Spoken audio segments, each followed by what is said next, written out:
3 bogeys inbound. Of America. Tolerate foreigners. Rape. The killers. What the fuck are they doing?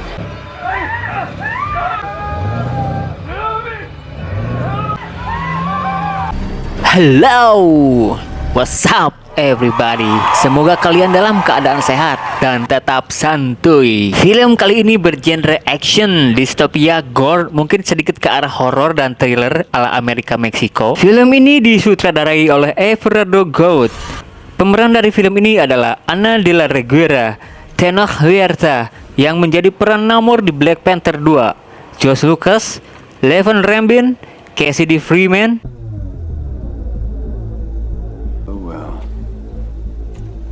ada Alejandro Eda, Will Patton, dan lain-lain. Sebelum ke inti videonya, kita bahas sedikit dari film ini ya. Mungkin ada yang belum tahu, kalau The Forever Purge adalah film kelima dari The Purge sebelumnya. The Forever Purge adalah film yang menceritakan tentang pembersihan imigran Amerika Serikat seperti Spanyol, Argentina, dan Meksiko. Pembantaian atau yang mereka sebut dengan pembersihan ini dilakukan pada malam hari setelah ba'da maghrib lah ya, dan berlangsung selama 12 jam. Pembantaian atau pembersihan ini telah disetujui oleh pihak pemerintah Amerika Serikat, tetapi di film kelima ini, pembersihan oleh para pembersih bertopeng dilanggar, sehingga tidak ada lagi pembatasan waktu dan pembantaian semau gue, sakarepmu kumaha aing, termasuk warga asli Amerika itu sendiri. Tangina, si Optimum Pride. Untuk lebih jelasnya, mungkin kita langsung aja ke filmnya. Let's go.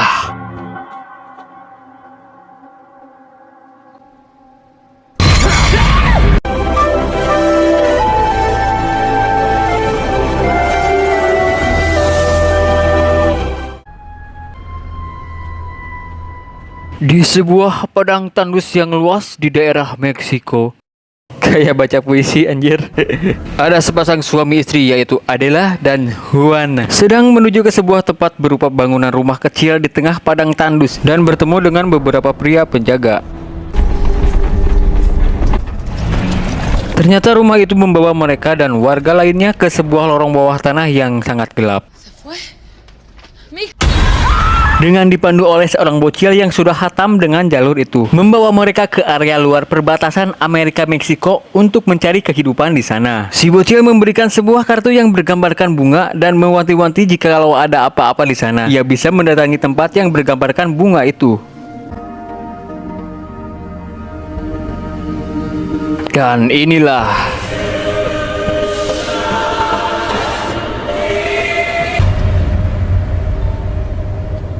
10 bulan kemudian dan 1 hari sebelum pembersihan, di sebuah tempat peternakan dan pelatihan kuda di Texas, terlihat seorang pria yang sedang mencoba menjinakkan seekor kuda yang akan dilatihnya. Dia adalah Dylan, merupakan orang kaya dan pemilik peternakan itu, ditemani oleh ayah dan adiknya yaitu Mr. Tucker dan Harper. Sepertinya dia kesulitan menjinakkan kuda itu sampai ditendang dan menyebabkan badannya terluka. Kemudian datanglah seorang pakar kuda yang tidak lain yaitu yaitu Juan.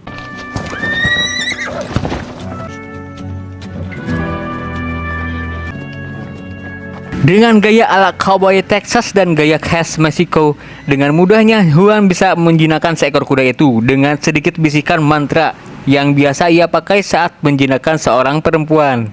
Mau beli seblak enggak? Gaskan. Kemudian seketika kuda itu langsung jinak dan sudah siap untuk dipakai. Maksudnya siap untuk ditunggangi dan dilatih.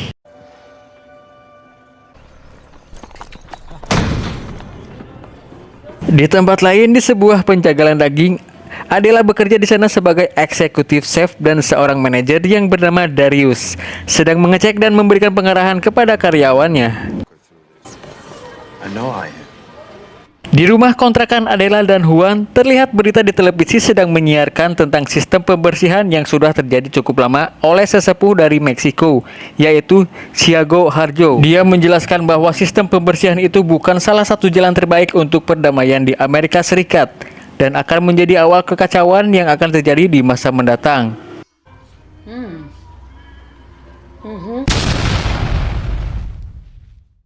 Malam harinya di rumah Darius, semua keluarganya sedang makan malam dan membicarakan tentang para imigran yang berada di Amerika Serikat. Ternyata Darius orang yang agak rasis dan tidak terlalu suka berbaur dengan orang luar. Sister. What, baby? If I want our kids speaking Spanish in this house. Okay then. Offer, but no thank you. Paginya, 10 jam sebelum pembersihan berlangsung, Adela sedang istirahat dan melihat dua orang anggota purge atau pembersihan yang bersiap-siap untuk tugas mereka di malam hari. Sedangkan di tempat Darius, Juan ditegur oleh Darius karena ia terlambat bekerja hari itu karena laporan dari rekannya yaitu Kirk. Karena saya susah menyebutnya, kita panggil saja Mamat. Darius menegaskan agar ia tidak terlambat lagi jika tidak ingin dipecat. Ternyata Darius tidak terlalu suka dengan orang Amerika luar jika seorang koboi berasal dari Meksiko atau negara Amerika Latin lainnya. Mamat mencoba memprovokasi Juan dengan menyebutkan bahwa mereka hanyalah akan terus diperbudak oleh keluarga Darius. Tetapi Juan tidak menanggapi perkataannya itu. We are now just 1 hour away. 1 jam menjelang pembersihan atau pembantaian, semua warga di sana segera masuk ke dalam rumah dan mengunci rapat-rapat pintu dan jendela. You who are partaking. Di rumah Darius, dengan alat canggih, secara otomatis semua ruangan yang berada di peternakan dan rumahnya ditutup dengan pintu besi yang otomatis, di mana sistem mekanismenya semua diatur di dalam handphonenya. Di sisi lain, Adela dan Juan sedang menunggu temannya yaitu Titi.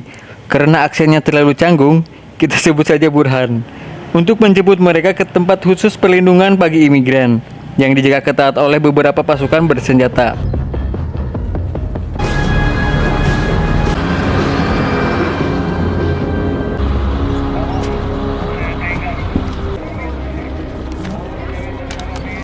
Bueno, pues pónganse cómodos. Pembersihan pun kemudian dimulai. Diperlihatkan pembantaian di mana-mana yang begitu sadis dan brutal. Di dalam bangunan para imigran, mereka berdoa agar bisa selamat untuk 12 jam ke depan.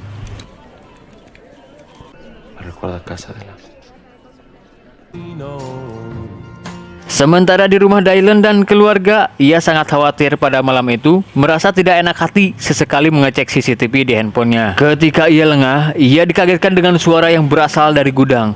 Ada sosok manusia yang terekam CCTV sedang mondar-mandir di dalam kandang. Dengan rasa penasarannya itu, ia menghampiri gudang mengecek sumber dari suara itu. Ternyata hanya sebuah genset yang error karena selalu mati dan menyala dengan sendirinya. Kemudian Dylan membuka lemari besi yang berisi beragam jenis senapan lengkap dengan peluru. Dan Dylan mengambil salah satu pistol untuk berjaga-jaga. Secara tiba-tiba istri Dylan datang mengagetkannya. Secara refleks, ia menodongkan pistol kepada istrinya itu.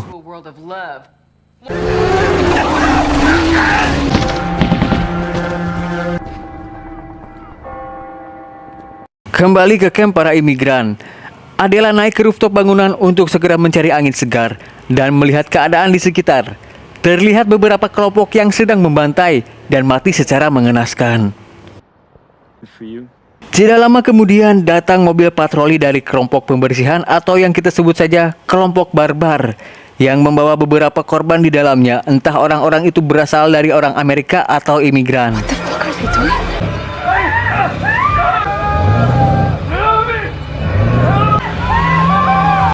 Salah satu prajurit dari kamp imigran heran melihat Adela yang bisa menggunakan senjata M4 dan menanyakan kenapa ia bisa menggunakan senjata itu, belajar dari mana.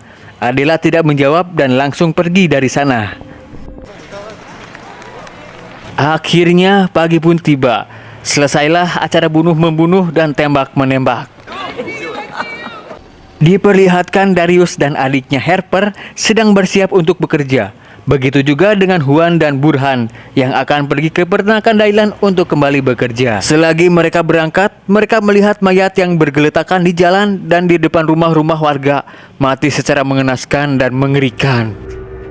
Di sisi lain, Adela yang akan berangkat untuk bekerja pun diperlihatkan beberapa pemandangan yang sangat menggorkan.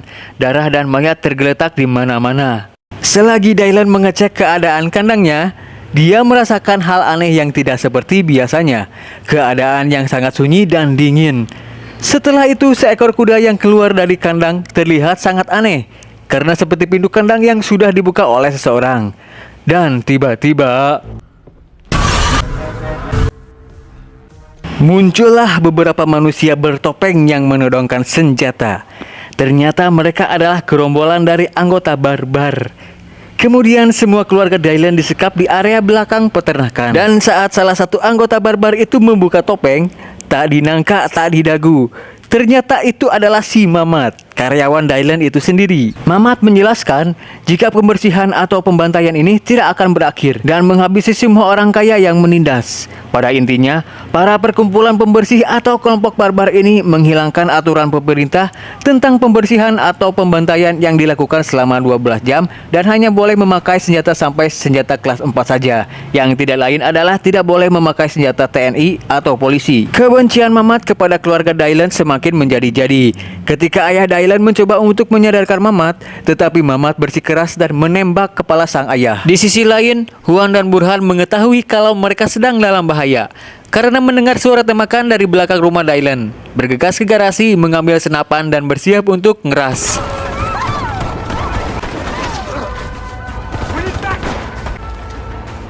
Akhirnya mereka dapat menumbangkan komplotan Mamat, tidak terkecuali si Mamat itu sendiri. Dua anggota barbar meminta bantuan dan bisa meloloskan diri. Ketika bala bantuan datang, mereka kabur dengan menggunakan mobil Optimus Prime. Tangina! Si Optimum Prime! Street, sanitation crews are out in full force over, and now the cleanup has begun. Di tempat kerja, Adela dibuat heran dengan sedikitnya karyawan yang bekerja di hari itu. Mengecek keluar area tempat kerja, melihat ada seekor kambing yang sedang dikurung di kandang besi. Adela mencoba melepaskan kambing itu, tetapi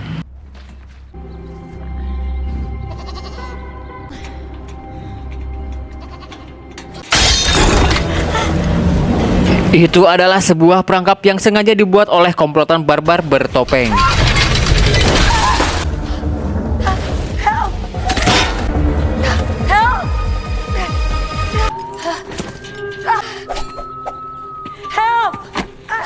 Help me! Can't do this way! Never purge. It's never stopping. Setelah akan dieksekusi, kemudian Darius datang menolong Adela dan perkelahian 2 lawan 1 pun terjadi. Watch out!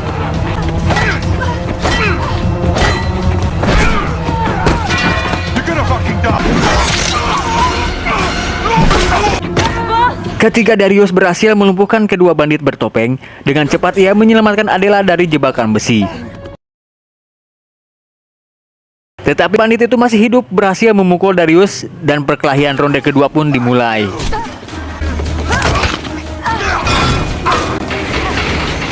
Go!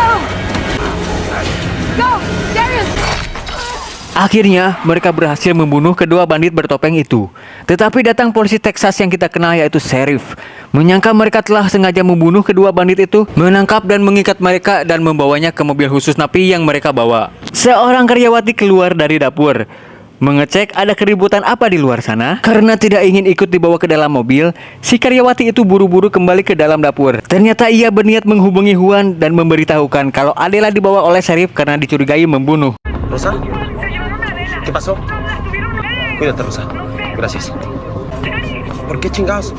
I know where she is. Sementara di dalam mobil patroli Sheriff, Darius dan Adela diikat dengan 2 orang bandit perempuan dan laki-laki, sedang mengoceh tidak jelas tentang apa yang sedang terjadi. Pembunuhan di setiap kota terjadi karena pemberontakan para kaum barbar atau kaum pembersih yang mengakibatkan chaos di mana-mana. Sementara itu Juan, Burhan, dan keluarga Dylan pergi menuju polsek yang dimana Adela akan dibawa ke sana. Tetapi karena banyaknya jalan yang diblokir oleh komplotan barbar, terpaksa mereka harus berjalan kaki menuju polsek terdekat. Sementara Dylan dan sang istri menjaga Optimus Prime. Dengan ditemani oleh Harper dan Burhan, mereka pun segera bergegas pergi dari sana.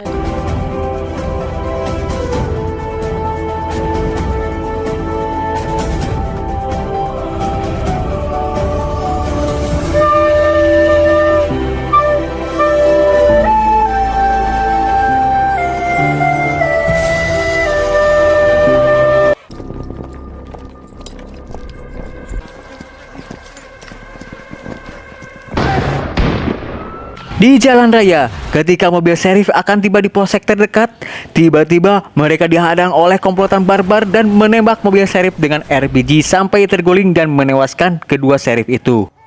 Kembali ke Dylan dan istrinya yang sedang menunggu Juan. Dylan merasakan hal aneh di sekitar, melihat orang bertopeng yang sedang mondar-mandir tidak jelas. Sepertinya akan membajak truk Optimus Prime dan membunuh mereka berdua.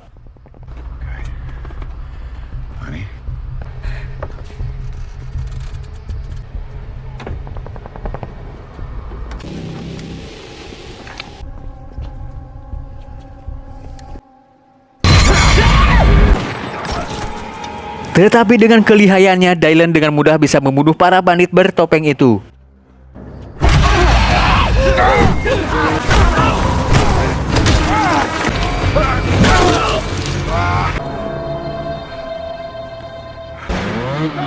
Sementara Adela dan yang lainnya masih hidup, mencoba untuk melepaskan diri. Tetapi si pria berotot itu lebih dulu melepaskan diri dan mengancam akan membunuh Adela. Tetapi Darius yang saat itu sudah melepaskan diri, melawan dan membunuh orang yang tidak jelas itu. Ketika mereka akan keluar dari mobil, ada tembakan dari arah pintu keluar mobil, terdengar seperti terjadi tembak-menembak. Dan saat pintu terbuka, ternyata itu adalah Namor, Juan, Burhan, dan Harper yang sudah menyelamatkan mereka. Akhirnya Dylan datang di saat yang tepat. Mereka pun segera pergi dari sana mencari tempat aman dan mencari perbekalan. Adela mengajak Darius gabung untuk mabar PUBG, tetapi Darius menolak karena Adela adalah beban. Karena Darius akan mencari keluarganya. Begitu chaos dan porak-porandanya kota Texas saat itu, penyebab dari kekacauan yang memakan banyak korban yang tidak bersalah.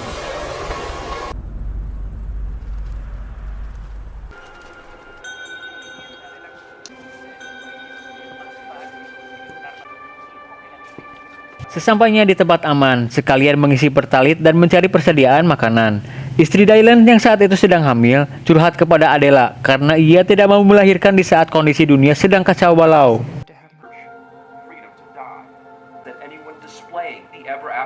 Sementara itu televisi sedang menyiarkan berita kalau hampir seluruh kota di Amerika Serikat sedang kacau balau dan tidak ada lagi tempat yang aman untuk ditinggali. Ketika Harper dan Burhan sedang mengumpulkan persediaan, Harper menemukan bendera para kaum barbar dan Burhan tidak sengaja mendengar siaran radio. Burhan memberitahukan kepada semuanya berita yang sedang disiarkan, bahwa pemerintahan Meksiko dan pemerintahan Kanada membuka wilayah pengungsi bagi seluruh warga sipil Amerika yang tidak bersenjata. Kedua negara itu akan membuka perbatasan selama 6 jam dari saat siaran itu diberitahukan. Pengungsi akan diberikan bantuan pengobatan atau makanan, menunggu situasi di Amerika kembali stabil. Tujuan mereka sekarang adalah mendatangi Meksiko karena tidak ada lagi pilihan lain.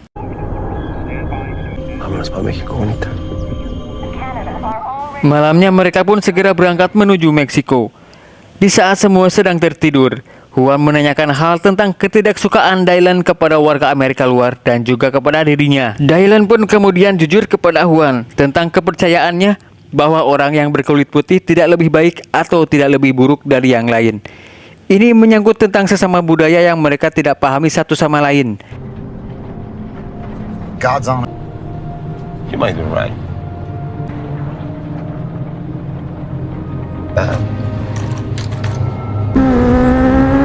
Di tengah perjalanan mereka dikejar oleh gerombolan geng motor dari kaum barbar. Karena tidak ingin ada baku tembak, karena akan mengakibatkan kendaraan mereka satu-satunya itu rusak. Harper pun mempunyai ide dengan mengibarkan bendera para kaum barbar yang tadi ia temukan di pom bensin. Seketika itu para geng motor barbar pun menganggap mereka adalah bagian dari kelompok pembersihan dan langsung meninggalkan mereka.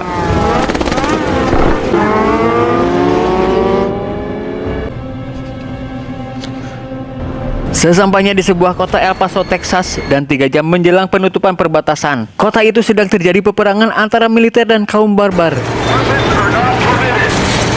Beberapa tembakan mengenai mobil Optimus Prime KW dan mengakibatkan karburatornya gosong, sehingga mobil pun tidak bisa digunakan. Alhasil mereka harus berjalan kaki untuk menuju perbatasan. Saat mereka terpisah dengan Adela dan istri Dylan, tiba-tiba serangan tank baja nyasar menghantam dekat bangunan yang akan mereka lewati. Kemudian mereka mencari jalan memutar untuk masuk ke dalam teater untuk menyebut untuk menjemput istri Dylan dan Adela yang terkunci dari dalam. Find another way out. Get it open!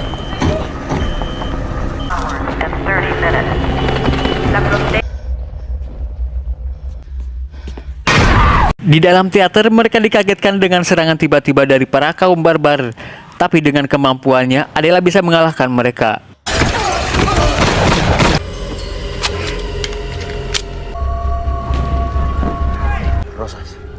Saat sedang mencari jalan, Juan melihat gambar bunga yang bertebaran di tembok dan bangunan-bangunan. Mengingatkannya dengan waktu itu tentang kartu yang diberikan si bocil di perbatasan dan mengikuti jalur gambar yang menuntun mereka ke suatu tempat. Pastinya Adela pun menyadari hal itu dan akan menemukan Adela bersama istri Dylan.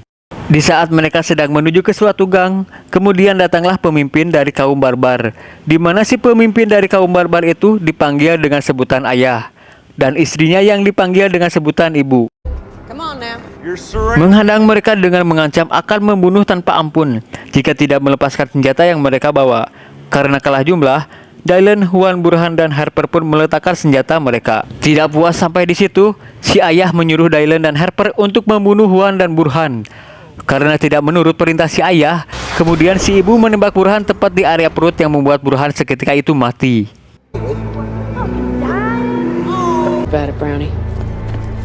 Setelah kejadian itu, para TNI menembaki mereka dari arah belakang, sehingga membuat para konco-konco si ayah terbunuh, dan menjadi kesempatan Dylan, Juan, dan Harper membalas serangan mereka. Di saat si ayah disibukkan dengan serangan para tentara, si ibu yang saat itu sedang rebutan pistol dengan Juan, terbunuh oleh Juan dengan menembak bagian leher si ibu hingga tewas. Saat ada kesempatan, mereka pun segera kabur dari sana.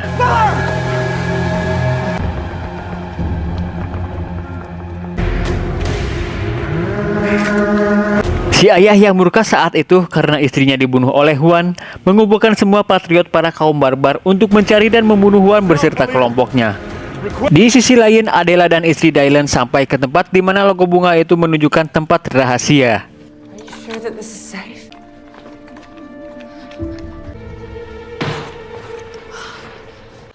Di dalam, mereka ditodong oleh dua orang bersenjata. Adela menjelaskan kalau dirinya adalah bagian dari mereka. Dan kedua orang itu langsung mengajak ke sebuah ruangan yang dipenuhi oleh imigran yang selamat.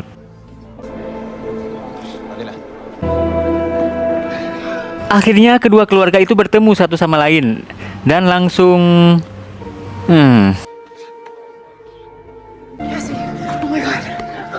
Adela menanyakan Burhan, "Kemanakah si Burhan, wahai suamiku? Dia tewas keselak durian, wahai istriku."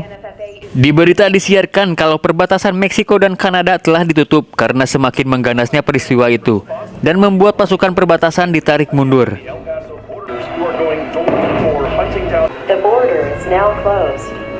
Kemudian seorang pemimpin dari rumah singgah itu, sebut saja Ibu Hetty, memerintahkan anak buahnya menemui seseorang yang tidak lain adalah Siago Harjo, seorang pemimpin kecamatan Meksiko yang kita lihat di berita waktu itu, agar Siago membawa mereka untuk masuk ke Meksiko dengan jalan pintas. Okay, let's go. Follow me. Stop. This city is now occupied by the... Mereka pun segera berangkat untuk menemui Thiago dengan berhati-hati agar tidak sampai ditemukan oleh para kaum barbar. Akhirnya Pak Camat Meksiko datang juga, yaitu Thiago. Langsung menyuruh mereka untuk naik truk yang akan membawa mereka ke Meksiko dengan jalan pintas.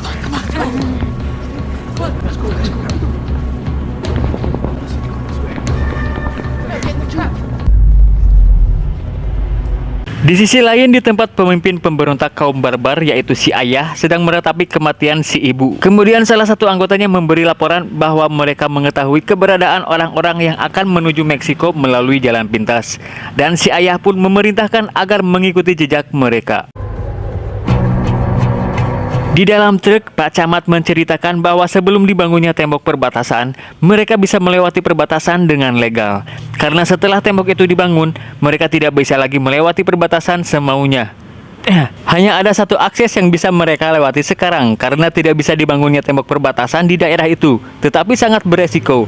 Mereka harus melewati bukit curam berbatu dengan berjalan kaki. Di sana juga ada pos yang akan menuntun mereka. Kemudian istri Dylan sudah mau melahirkan, tetapi dengan berada di dalam kondisi sekarang, maka istri Dylan harus bisa bertahan sampai melewati perbatasan agar bisa berlangsung ke akses pengungsi di Meksiko. Tidak lama kemudian, Harper melihat kalau gerombolan pemberontak kaum barbar sedang mengikuti mereka, termasuk pemimpin mereka yaitu si ayah.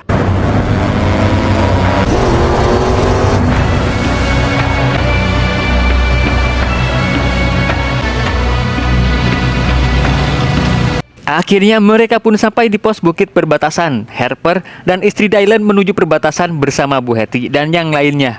Sementara Juan, Adela, Dylan, dan pasukan Pak Camat berjaga di pos untuk menahan gerombolan si ayah.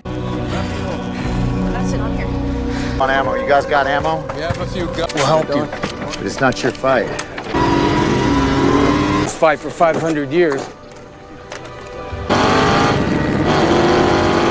Pak Camat menyusun strategi karena saat itu amunisi mereka terbatas, mengkomandokan timnya memancing mereka jika amunisi sudah habis, membiarkan komplotan si ayah untuk mendekat dan melakukan pertarungan jarak dekat. Already. Let him get close. Wait for him. Wait for it.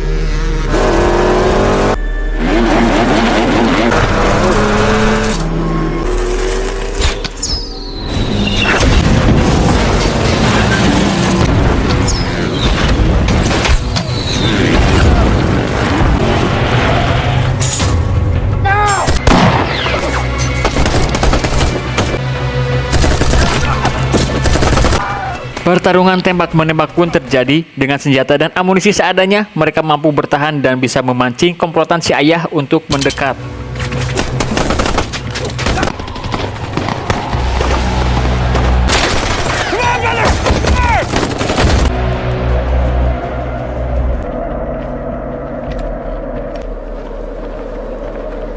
Fuck! Purge and purify.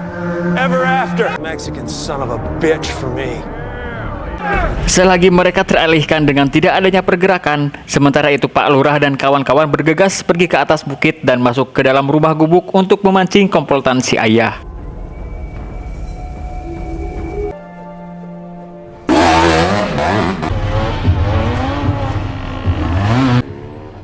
Pertarungan ronde berdua pun terjadi di dalam gubuk.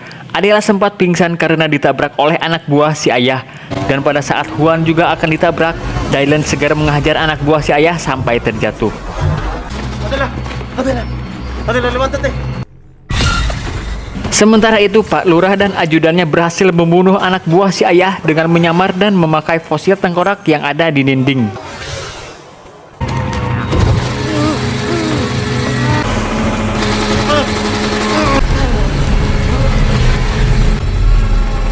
Ketika Adela bangun dari pingsannya dan menolong Juan, tiba-tiba ia ditarik oleh si ayah lewat jendela dan langsung mengancam menukar Adela dengan nyawa Juan.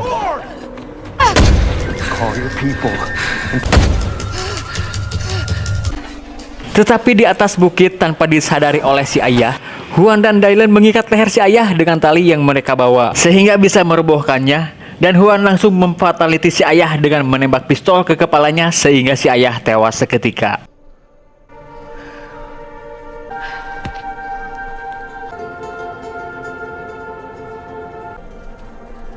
Kondisi sekarang sudah aman. Akhirnya mereka bisa menuju ke kamp pengungsian. Kamp pengungsi di Meksiko itu berisi pengungsi dari berbagai kota di Amerika Serikat, sampai mencapai lebih dari 2 juta jiwa. Kemudian Dylan pun mendatangi ruang medik dan langsung menemui istrinya melihat kondisinya saat itu.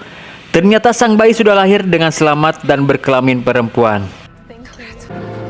Gracias, Juan.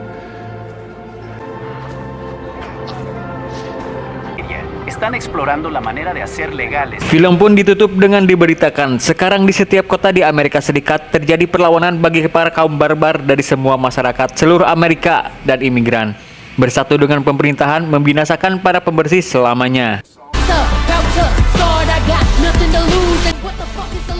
Terima kasih buat kalian yang sudah nonton dari awal sampai akhir. Jangan lupa subscribe, like. Jika ada kesalahan mohon maaf, dan silahkan konsultasikan di kolom komentar di bawah.